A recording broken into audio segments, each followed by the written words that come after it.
Morning. The Subcommittee on Coast Guard, Maritime, and Fisheries will now come to order. This subcommittee is meeting today for our inaugural hearing of the newly created Subcommittee on the Coast Guard, Maritime, and Fisheries.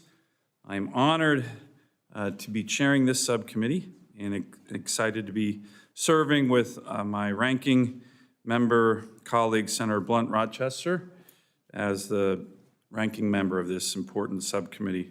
I look forward to working with Senator Blunt Rochester and her team and all the members of this subcommittee in the 119th Congress. Today's hearing will focus on international conflict, criminal activity, and yes, even slave labor associated with the ocean. We're particularly focused on the fight for fisheries resources, geopolitical flashpoints, where conflict is likely to arise, in the role of both state and non-state actors involved in conflict with criminal activity in the fishing sector. And of course, we want sustainable, lasting fisheries. Additionally, we'll discuss measures being taken to address the growing challenges and criminal activity surrounding these resources and conflicts and what more can be done. Illegal, unreported, and unregulated fishing, also known as IUU fishing, poses a significant threat to global marine ecosystems, economies, sustainable fisheries, and food security. It is estimated that IUU fishing accounts for up to 20% of the global catch, which translates to global losses between 10 billion and 50 billion annually for fishing fleets that actually fish legally, like ours in America.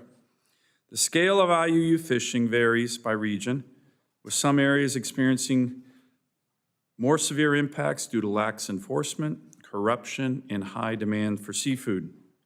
Of course, the Chinese Communist Party in China plays a significant role in this problem in the global fishing industry, and is the worst offender of IUU fishing by far, no surprise.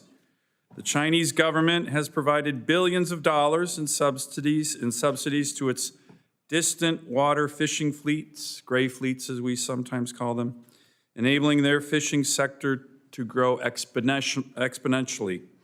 According to Global Fishing Watch, China operates approximately 57,000 fishing vessels.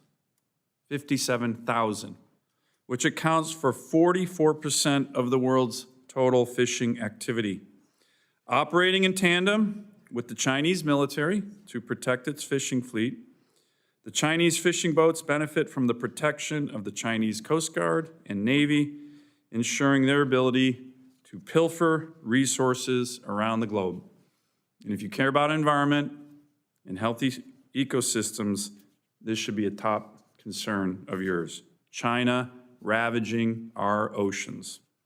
The scale of China's fishing activities raises concerns about the sustainability of global fish stocks around the world and the geopolitical tensions that can arise from maritime disputes. China is a concern, but Russia is as well.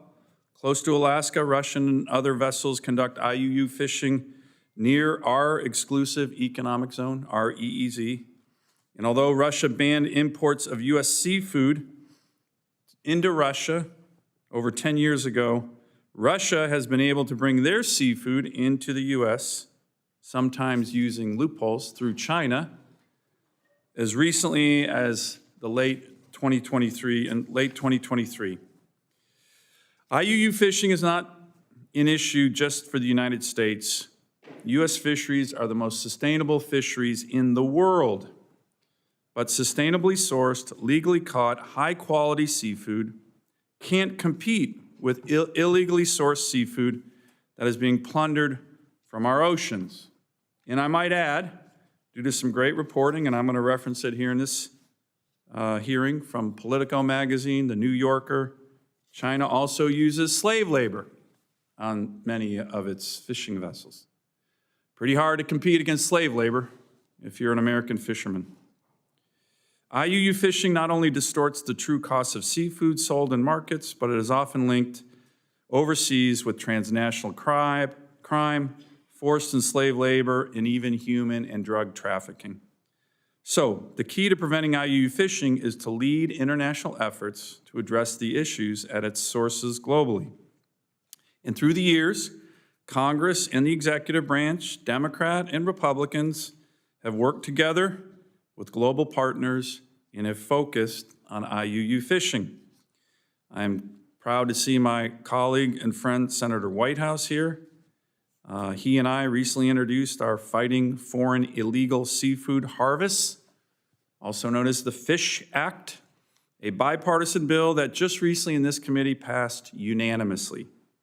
It puts IUU fishing vessels on a blacklist, raises costs for IUU vessel owners and importers, and supports increased Coast Guard enforcement and work with our partners. It builds on previous bipartisan legislation that this committee has championed, particularly Senator Wicker's Maritime SAFE Act. In April, President Trump signed an executive order entitled Restoring American Seafood Competitiveness. My office and my team and I were proud to work closely with the Trump administration on this important executive order. This order aims at strengthening measures to combat IUU fishing, including preventing IUU seafood from entering the U.S. market and supporting international efforts to address the issue at its source. We look forward to working with the administration on these efforts. But it's not all bad news. This is, after all, the subcommittee in charge of the Coast Guard. And I believe we are going to be embarking on a golden age for our Coast Guard. In the budget reconciliation bill, right now there is $22 billion focused on the Coast Guard of the United States. That will likely be the biggest investment in the Coast Guard in the history of the United States of America. So there is a lot of good things happening with regard to our Coast Guard. The U.S. has a vital role to play, a leading role to play in combating IUU fishing through regulatory measures, international cooperation, consumer awareness, and passing the FISH Act. By preventing IUU seafood from entering our market, the U.S. can help protect legitimate fishermen, some of whom we'll hear from today, and promote sustainable fishing practices worldwide. With that, I want to thank all of our four witnesses for being here today. And I am going to recognize my ranking member, but I see the chairman of the Commerce Committee has arrived. And perhaps, Mr. Chairman, I don't know if you want to say a few words. I'll